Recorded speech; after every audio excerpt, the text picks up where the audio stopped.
Labour have won a stomping majority, but it's clear that Keir Starmer's stance on Gaza has cost him the trust of many British Muslims.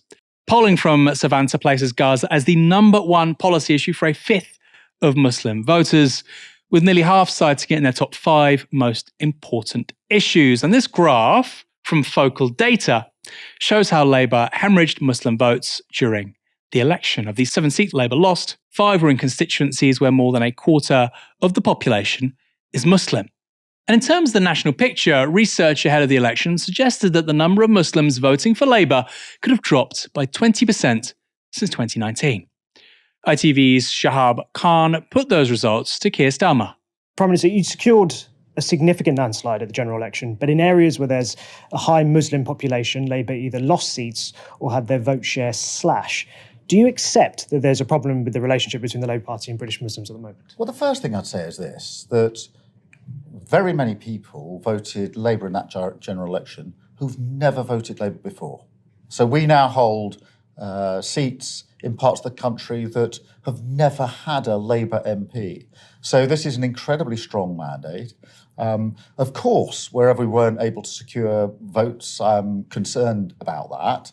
But this is a clear mandate for change, for renewal, for a different way of doing politics and a return of politics to service. The days of self-entitlement and self-interest are over. And I'm really pleased to put a strong team on the pitch to start our work and to be completing here in Wales my visits to Scotland, to Northern Ireland and Wales, which is about what about the issue with relationship. British Muslims? Trust has clearly broken down there. The election results show that. What are you going to do to try and rebuild it? Well, we've got a strong mandate. Of course, where we didn't secure the votes, we'll address that.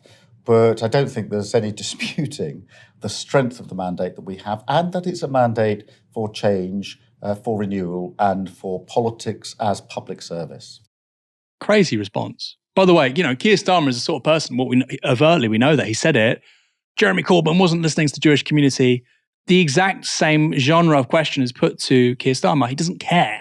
He gives non-answers because this is all it's a game for these people, right? If you want a friend in politics, get a dog. So Starmer there is asked twice about what he'll do to win back the trust of British Muslims. And twice, he basically ignored the question. It's a similar answer to that given by Jonathan Reynolds on the Sunday morning rounds, the same question. So it's clear this is the agreed line coming from the Labour leadership. Muslim Labour MP Afsana Begum strongly condemned the Prime Minister's apparent indifference, telling ITV's Shahab Khan this. This is an awful response from Keir and lacks any acknowledgement of the need to build trust among British Muslims who feel that Labour has let them down.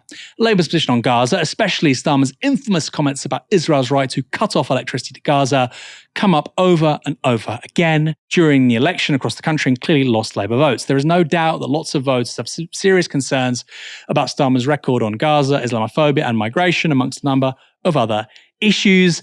This was an opportunity for Keir to assure British Muslims he was listening, an opportunity ignored. Quite brave, I think. I mean, given Starmer's proclivity to removing the whip from any dissenting Labour MPs, but I think 2 things have changed that, right? One is the fact Labour have a big majority. Okay, you can have some dissenters, fine. The other is that you've now got these independents on Gaza. Okay, take the whip from Afsana Begum, she's going to join them. So what? And by the way, because of the politics in her constituency, she'd keep the seat. Labour could have lost a lot more MPs on this issue, and they should count themselves lucky that they didn't. Helena, Starmer appears to have calculated that Labour can afford not to care about the concerns of Muslim voters. Is that stupid? Could this come back to bite him? I mean, it will certainly come back to bite them in the next election, 100%, 100%. I mean, it was their electoral strategy. They were very open. Morgan McSween was very open about the electoral strategy, this maximisation of voter efficiency. It doesn't matter if some Muslims don't vote for us, if progressive millennials don't vote for us. If we performatively flagellate them, we might curry favour in swing constituencies amongst voters that we need to win over to try and have a large majority that we've got. It was a successful electoral strategy, but it's clear to them that they believe that they can perform so well in government, they can keep the voters they've won this year round. And if, however many years down the line, urban constituencies, Leeds, Birmingham, Bristol, London, Manchester, all of these places with larger communities, for example, of people from Muslim backgrounds, or from just progressive backgrounds, they might turn to different parties, other independents, Green Party candidates, etc., etc. They've made that calculation already that they don't have to be able to care about these things anymore. Now, obviously, this is going to inflame tensions further, but are they going to be held accountable for it outside of Shabab Khan from ITV? Well, clearly not. We've clearly seen our media are very happy to inflame these tensions further. Indeed, they don't even bother looking or caring themselves in the media or within our political establishment about the concerns of Muslims. Was there an AHRC report into internal Islamophobia in the Conservative Party? No, that got scrapped, didn't it? And as you say, we always talk about, say, well, when we have to, if a certain community has a problem with a party, we needed to address that from 2015 to 2019. But when Muslims are concerned, no, don't have to worry about that. That's the problem for Iqbal Mohammed and Ayub Khan now in their position as independent MPs, for example.